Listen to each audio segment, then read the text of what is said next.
بسم اللہ الرحمن الرحیم۔ حدیث نمبر 15، رمضان کے روزوں کی فضیلت۔ آپ صلی اللہ علیہ وسلم کا ارشاد ہے، من صام رمضان وقامہ ایمانا و احتسابا غفر له ما تقدم من ذنبہ۔ جس نے ایمان اور اجر کی نیت سے رمضان کے روزے رکھے اور اس کی راتوں میں قیام کیا، اس کے پہلے گناہ معاف کر دیے گئے۔ روزہ دین اسلام کا ایک اہم رکن ہے۔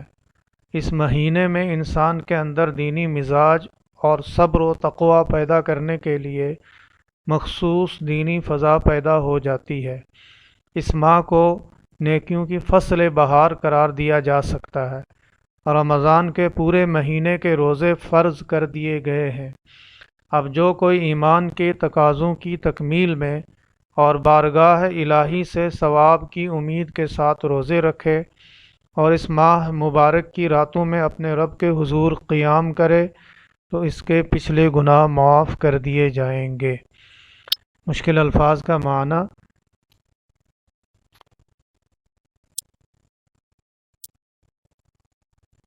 دینی مزاج اور صبر و تقوی پیدا کرنے کے لیے مخصوص دینی فضا۔ مزاج، طبیعت، صبر و تقوی برداشت کرنا اور گناہوں سے بچنا۔ اور دوسرا معنی تقوی کا پرہیزگاری۔ دینی فضا، دینی ماحول، فصل بہار، بہار کا موسم، فرض، لازم، تقاضوں، مطالبوں، بارگاہ الہی، اللہ کے سامنے قیام کرے، کھڑا رہے، معاف کر دیے جائیں گے، مغفرت کر دی جائے گی۔ اس حدیث سے متعلق سوالات کے مختصر جوابات۔ سوال: کس روزے دار کے تمام گناہ معاف کر دیے جائیں گے؟ یا یہ سوال یوں آ سکتا ہے، رمضان کے روزے کا کیا اجر ہے؟ اور کبھی یوں بھی، حدیث کی روشنی میں روزے دار کا اجر و ثواب کیا ہے؟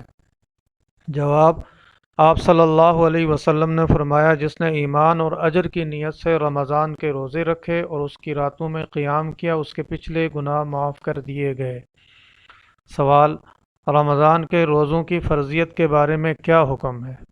جواب: روزہ دین اسلام کا ایک اہم رکن ہے۔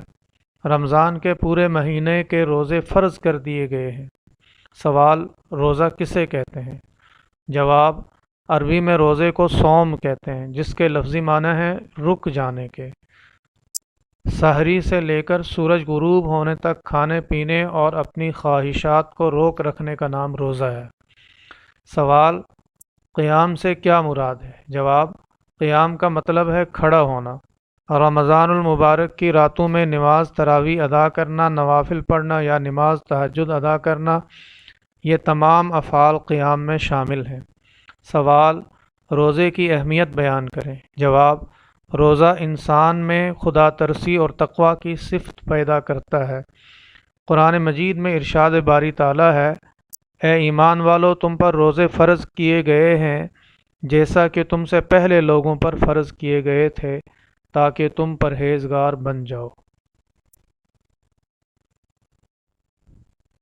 اس حدیث سے متعلق معروضی سوالات آپ ویڈیو دیکھ کے اس کو یہاں روک سکتے ہیں ویڈیو کو، اور ان سوالات کو ایک نظر ڈال کے دیکھ سکتے ہیں۔ معروضی سوالات میں سے پہلا سوال ہے، روزہ اسلام کا رکن ہے؟ دوسرا، چوتھا، تیسرا، پہلا؟ تو اس کا درست جواب ہے تیسرا۔ صوم کے لفظی معنی ہے رکنا۔ رمضان کے روزے مسلمانوں پہ فرض ہیں، اس کا درست جواب ہے فرض۔ اس ماہ کو نیکیوں کی فصل بہار کہا گیا، اس کا درست جواب ہے رمضان کو۔ ماہ رمضان کو کہا گیا ہے، اس کا درست جواب ہے فصل بہار۔